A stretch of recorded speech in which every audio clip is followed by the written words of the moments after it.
1983, a dust storm swept across the southern Australian state of Victoria and reached the streets of its capital city, Melbourne. For the city people, it was a strange event that they had not experienced before, and most were probably not aware of its cause.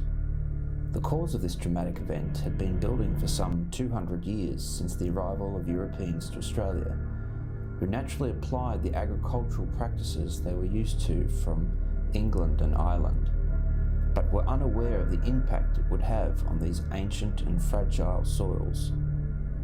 The dust storm sent a terrifying warning to the Australian people that they were managing the land in an unsustainable manner, and something had to change.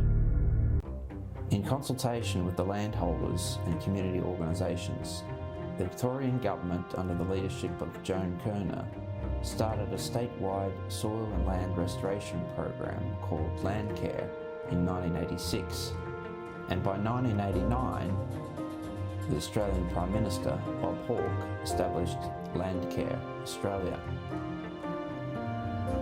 When the earth is spoiled, humanity and all living things are diminished.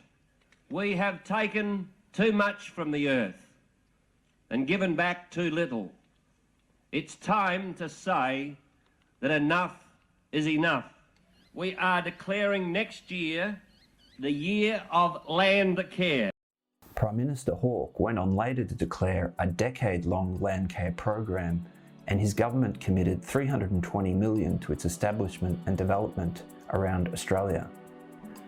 What a lot of people don't know is that the concept of the Landcare movement was inspired by the pioneering work of the Ian Potter Foundation and their Potter Farm Plan. The Potter Farm Plan was a collaborative project running from 1984 to 1986, which involved 15 farmers in Western Victoria who tested and demonstrated solutions for restoring soil and landscape function on their farms.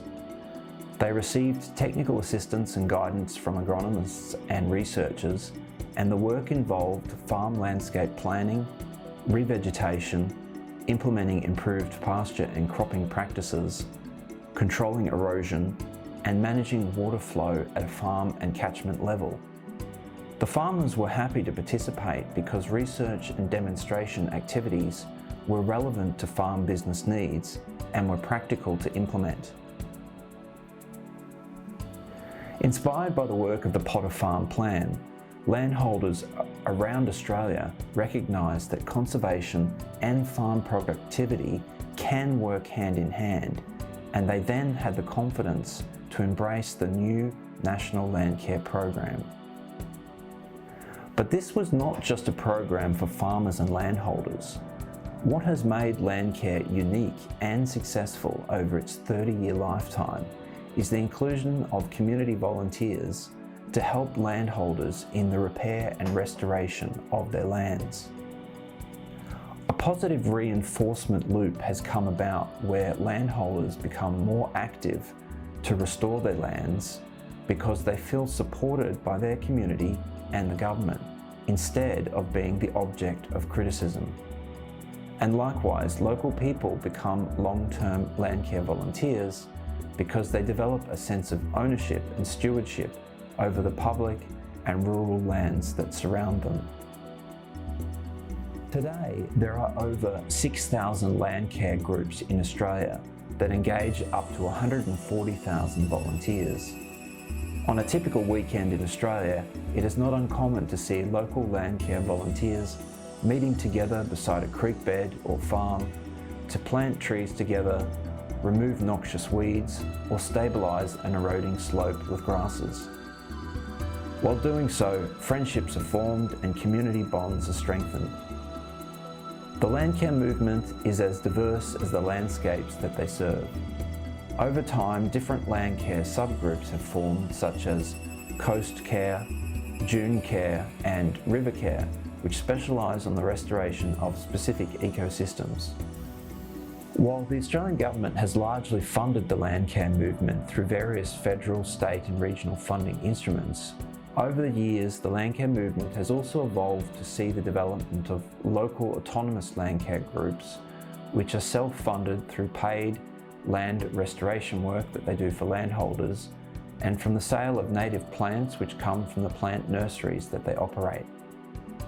One of the most successful local Landcare groups in Australia is Noosa and District Landcare Incorporated. We interviewed Phil Moran, who is the leader of Noosa District Landcare. The Landcare movement is a network of smaller Landcare groups all around Australia.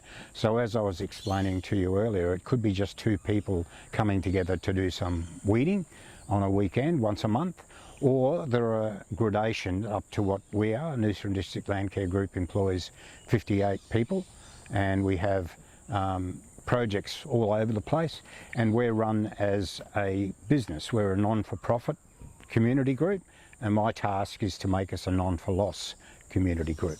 So we have ongoing work, and we provide meaningful employment for people in our local area. Soil health is one that's big. So we have a number of workshops on soil health and how to improve your soil, and we're putting those together now. But we also do a lot of visits on people's places, because a lot of the landowners here aren't thousands of acres, they're blockies. You know, we'll have 10 acres, 20 acres. A lot of them are green tree change, they've moved from the city. During COVID, it's been an avalanche of people moving from the southern states, but they come up here and they don't really know much about the land, and that's where we help. We'll go and do an assessment on their property, list the weeds, native plants, look at any issues they may be having. Obviously weed issues are big, but also erosion. People tend to come up here with the sort of Bambi syndrome. They want to do everything quickly, and I'm trying to tell them just to calm down, have a look and see where the rainfall, where the erosion areas are. The number of times I've seen people come up, put a road, a shed and a dam in all the wrong spot. So they need to observe nature a bit and just to have a look at the land and talk to old people that have been here for a while, and we can assist them. We have one other major project called Keeping It in Kin-Kin. The it is soil, so this is all about soil. So this one, the Kin-Kin catchment feeds into the Noosa River. The Noosa River is a very high tourist attracting thing, and it recently had a slight drop in its healthy land and water rating.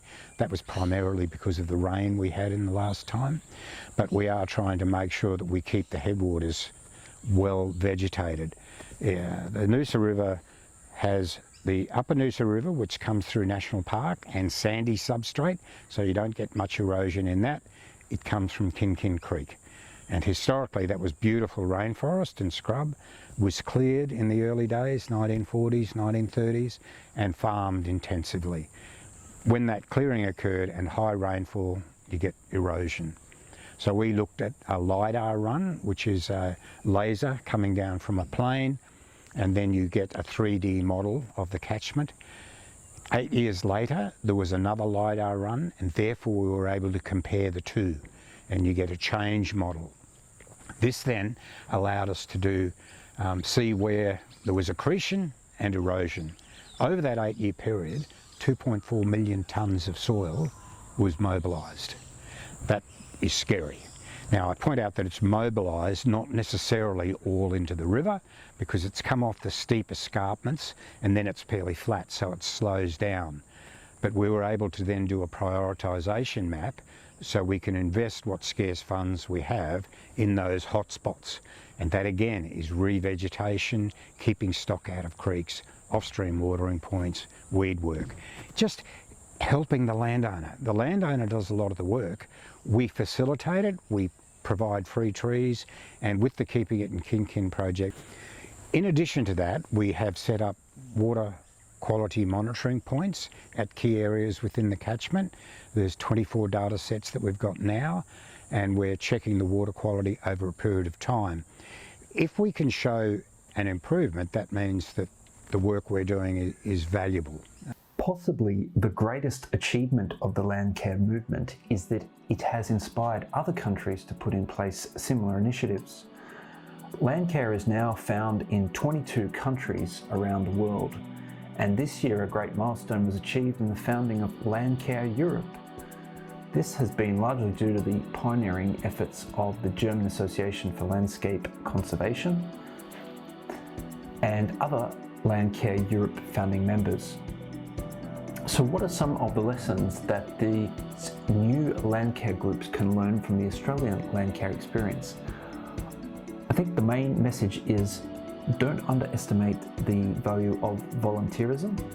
Not only does it mobilise people to do the actual work of land repair and restoration, but it gives people a sense of stewardship over their local environment and gives landholders and farmers a feeling of being supported by their community. On the other hand, there is a place for professional operators who are paid to do land restoration work. These organisations, like what we saw with the Noosa Landcare group that we interviewed, can be self-funded through their activities and through plant nurseries and create meaningful employment, especially for youth. But in the early stages of development, they may need financial and administrative support to get going. To learn more about the Landcare movement, you're encouraged to visit the following websites and stay tuned on the Prep Soil website for more exciting information on communities of practice.